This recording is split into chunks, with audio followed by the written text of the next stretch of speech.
Today we will be talking about attachment, suppressed emotions, being authentic, the need of being loved, and the need of being who we are. So combined together, we will talk really about your choices, your life experience, and we will talk about trauma.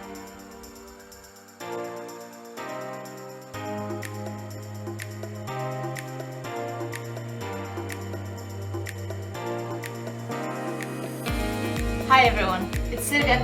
Welcome to my channel.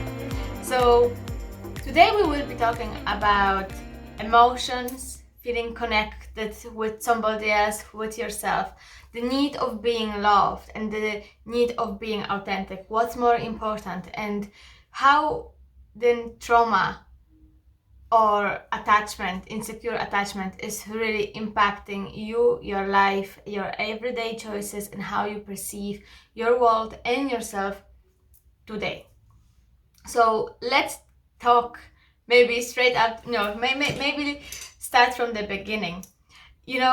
When we are born, we are, all what we want is, we want to be loved. We're very vulnerable, we're very exposed, innocent, but at the same time, all what we need and all what we want is love.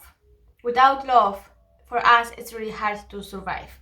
So we want love, and we're hoping that the caregivers will always, or parents will always provide that to us, that they always give the love. But what we tend to learn very quickly in very early age is that the love that we're receiving is very much conditioned. The love that we are going to receive is very much based on how the parent perceives themselves or what kind of mood they are in. So what we learn then is that if I will be angry and my parents won't accept that feeling, so for that I will get punished and I'm not loved. So now I'm left with a choice. Either I will be authentic with myself and be angry and feel that emotion, or I will suppress that anger. No, I can't feel it, because then I'm not receiving what I need. I'm not receiving love. I'm not receiving understanding.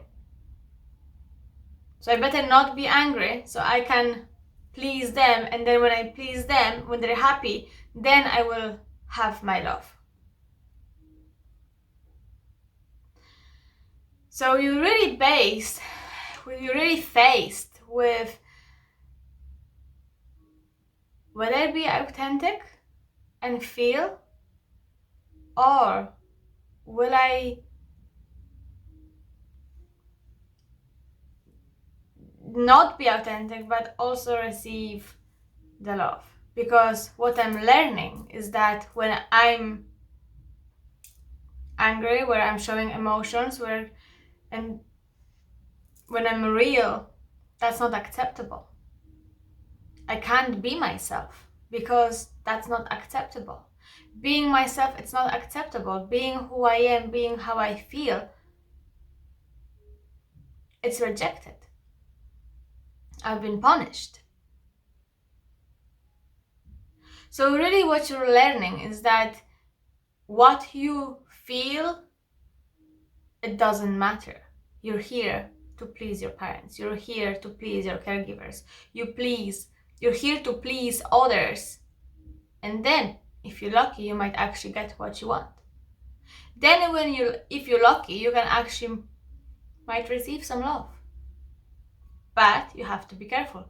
Who you are, what you feel, how you speak, how you behave. It's all conditioned.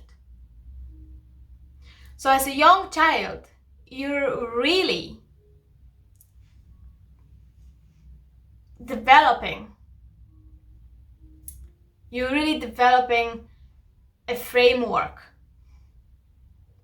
What's acceptable, who I can be, what I can't be, how people will accept me, what's acceptable around around myself, in my environment.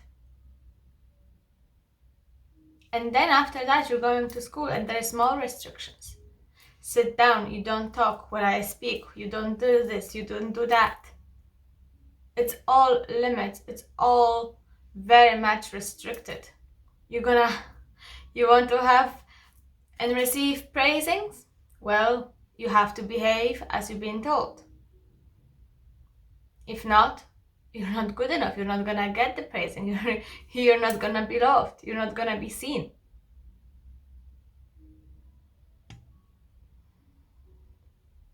So, fast forward few years, you're a teenager. And now, all of a sudden, being and belonging to a group of friends, it's one of the most important things for you. What do? Be yourself, don't care? Or is it more who I need to be for them to accept me? How do I need to behave for me to belong somewhere? Who do I need to be today to feel loved? Who do I need to be to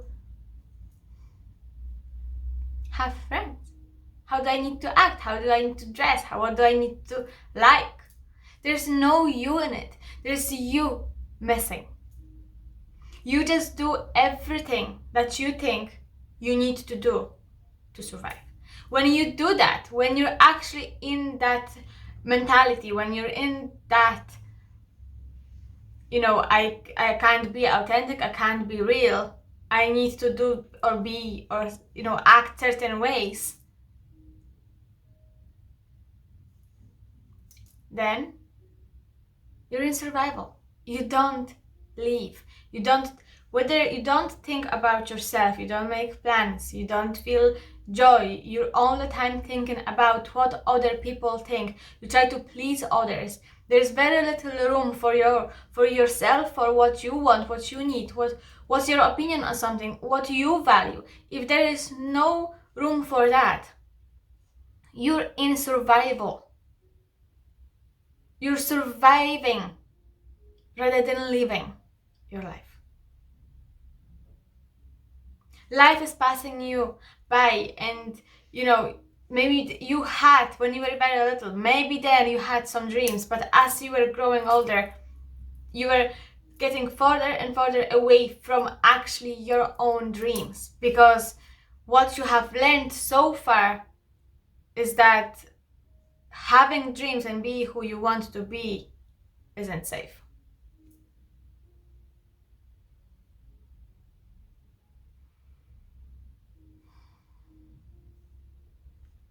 When you're in your survival mode, when you're feeling like this, when you always convince yourself that you have to please others, when you always, try to be liked, and, you expect things, and this is all trauma response. All of this is based on trauma. Whether it was a relationship that was traumatic to you, whether it was one-time event, whether it was years of living in traumatic surroundings, what really matters is not really what happened, but what is more important is how your body reacted to that. And as a result, what kind of core beliefs you have developed. Because based on those core beliefs is exactly how you perceive yourself and your world around you. If you're surviving, you're going to think that no one will like you. You're going to think that world is a dangerous place to be. There's no room for dreams. You just have to push it through and fight it, and you don't enjoy anything, because everything that actually brings you joy, it's unsafe. Because then people will judge you, then will people criticize you, then will people reject you, not like you, abandon you. All of this is trauma. All of that is wounded inner child.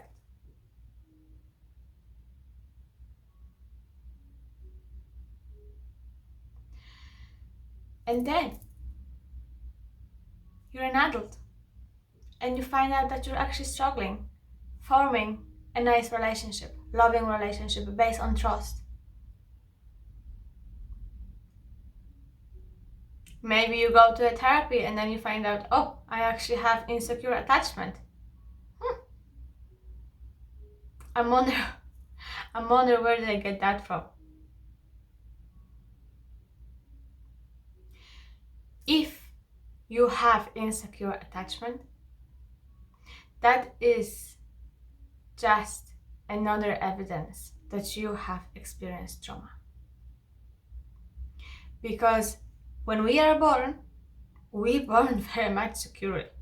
We're secure. We want love. We know we're gonna have it. We believe. We have faith. We trust. We love. We're very exposed. We're very vulnerable. We're needy. Yes, like we're very full. We're very full of ourselves. We're very full of love, giving, receiving. It's all great. Have you ever saw a baby who's actually suppressing their own emotions? Oh, I better not cry because now it's 3 o'clock in the morning and I'm sure my parents will want to sleep. I better not cry now. Oh, we're in the shop, so that's not convenient now to cry. I better not cry.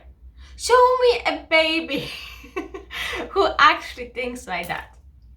None of us. When you were a child, when I was a child, I'm talking babies, like babies. We don't have that in us. We don't suppress. We're born very real. It's only later that we're learning that feeling somehow real emotions isn't safe. So what we do then, we're actually developing a coping skills, a coping mechanism that actually will help us to suppress your emotions. So when we suppress the emotions, problem solved. I'm all good.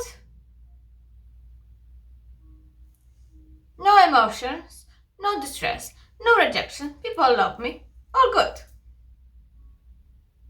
I'm not angry. I'm never angry. All good. Surface level, yes, of course. Deep down, no. You see, you can fool your mind, but you can never fool your body. And what does that mean? Is you can convince and tell yourself any story you want, and your mind, after some time, hearing the same thing over and over again, will believe it. Your body, not so quick. You can tell your body, don't feel this emotion, don't feel that emotion. No, we don't want to do that. Your body somehow will allow you to do it for some time. But there will be time in your life when maybe you slow down, or maybe your body will force you to slow down. All of a sudden, you might get very ill. All of a sudden, one day you will just wake up feeling very depressed, crying all the time, and you have no idea why you're feeling like this.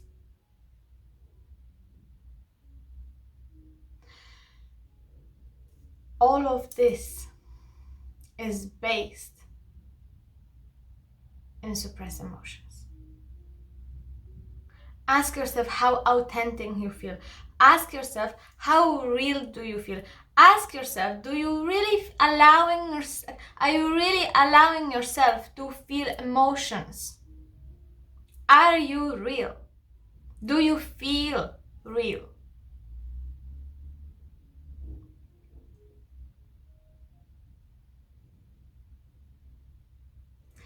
Suppressed emotions, believing that feeling those emotions isn't safe, once again, it's a result of a trauma.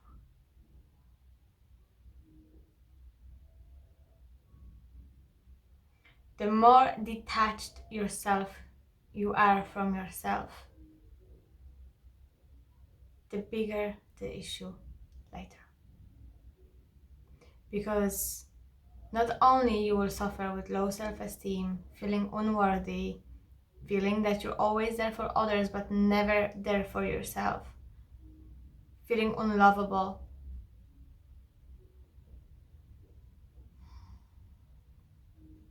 Not only might cause you issues with your mental health, but with your well-being, but also with your physical health. Recent study actually shows that women with breast cancer have very much very like personality traits. Only 7% out of every woman, if you would just put every woman together who had breast cancer, only 7% out of that, it's actually a disease that doctors might not know why they have it. Why did they develop that? Some argue genes, some argue different aspects. 7%. The rest, 93%, is suppressed anger, people pleasing, fear of not, belonging. So you're always somewhere, but not with yourself.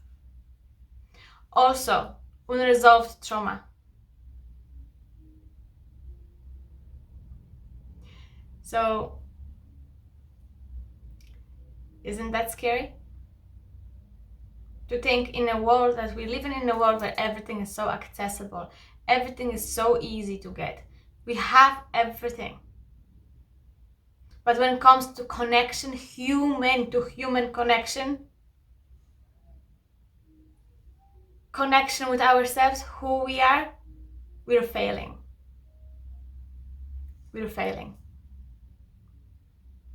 Because trauma is the most misunderstood and underestimated, ignored mental suffering. When you have unresolved trauma, you're not only going to have, it's not going to only impact your mental health, but it's also going to impact your physical health. Heart disease, high blood pressure, cancer. For men, it's actually prostate. It's huge. But when connection is lacking, when you don't connect with yourself, when you don't connect with other people, but real connection, not what you think they want from you,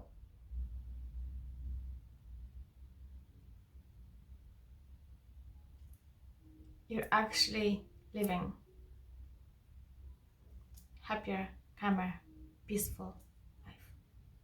And talking about connection, and talking about trauma, and talking about being authentic, and talking about, not being able to be authentic in front of your parents. We don't have this conversation for you now to turn around and blame your parents for, you know what?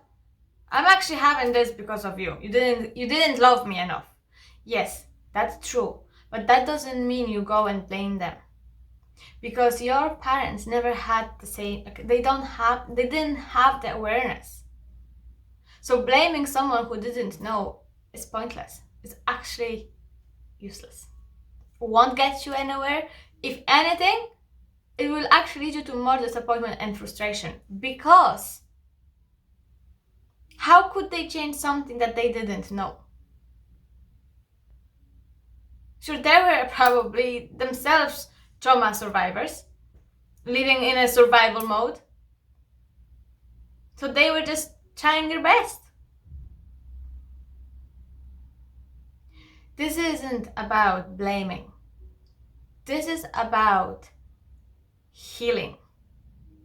This is about breaking the pattern with self-awareness and actually start making some changes. And some of you might be thinking, why me now? Like, oh my God, like once again, it has to be me. It has to start somewhere. If you're aware of it, but you're not going to do anything about it, that's ignorance, which is different.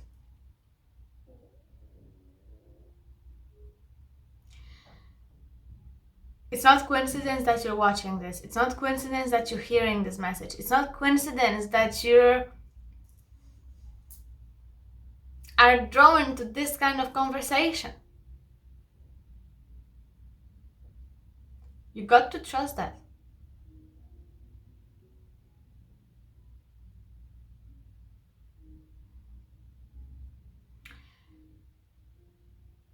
It's time that as our generation, our self-awareness, no matter how old you are, the minute you have this awareness,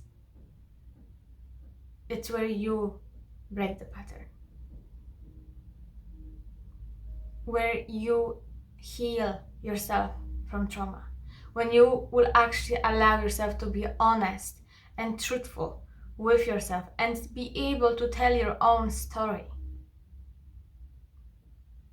This isn't easy. Healing is never easy, but it's always worth it.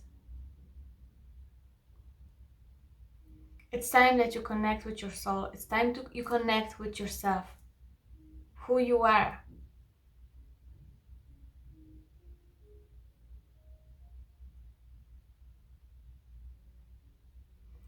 For today, that's everything. I would like to thank you so much for being here, for listening, for taking the message.